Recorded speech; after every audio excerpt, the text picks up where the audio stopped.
So you had said that you found that there's a tremendous amount of growth once individuals identify and accept that they're in a safe place.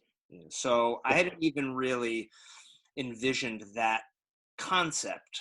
I was just looking for an answer as far as, how to help anybody who happens to watch this give themselves permission. I always often use that word. Give yourself permission to do XYZ. Give yourself Mhm. permission to identify, I'm not okay right now. And it doesn't have to be, I'm on the verge of a nervous breakdown. It's just, I'm stressed at the moment. And that's okay. Because from there, you start to put the pieces together. Now, you had said that you found growth once that permission to be in a safe place was granted, that identification. So from your perspective, what does that mean? Is it the external environment, control over your surroundings? What does that mean to allow people to feel that they're in a place of safety to be able to take those steps? Excellent question. The idea of creating your own safe space has to come from self. I was 10 years ago this year, post divorce, and reached out to an employee assistance program. At the time, I was working for Trader Joe's in Southern California. And I was able to connect with a therapist for the first time in my life. And so here we are 10 years later, multiple therapists, multiple counseling sessions, multiple group therapy sessions.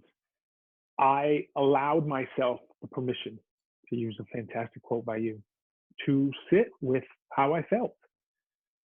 As a Latino man, the semblance among the men in my culture is that you don't speak of your feelings. But how many men do we know are raised in that mindset? Like, look at what we are societally, Yeah.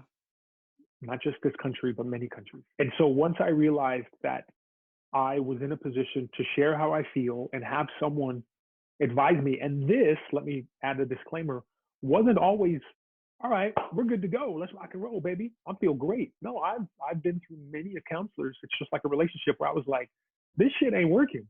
Sure. This motherfucker's causing me more stress than what I came in with.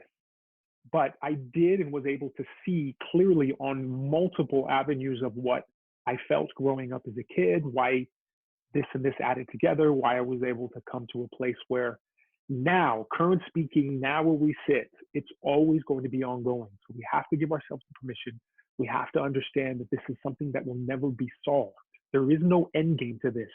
It's a continuation of feeling what you feel right now and dealing with the now, Okay. not necessarily worrying about the past.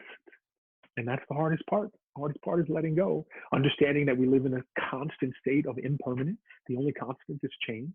Sure. So knowing that if you sit in a particular place, if you give it just enough time, you breathe through it, you stay physically active, you eat right, you remove yourself from stress-induced situations, it will and can get better. So again, I want to really frame this for anybody who's in our current situation, sitting at Sure. home, don't know when I'm going to be able to get back to work. I don't know if I'm Mm-hmm. going to lose my house. I don't know if I'm going to lose my Yeah. business. I don't know if I'm going to get sick. I mean, the list goes on and on.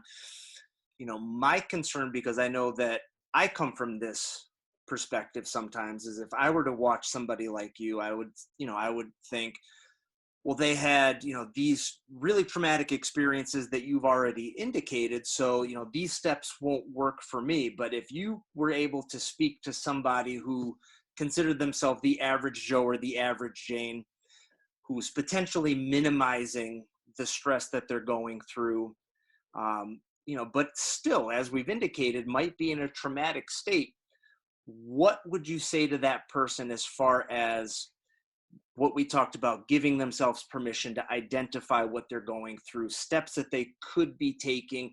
Because right now you're probably not going to get into a therapist's office. We're stuck with the tools we have.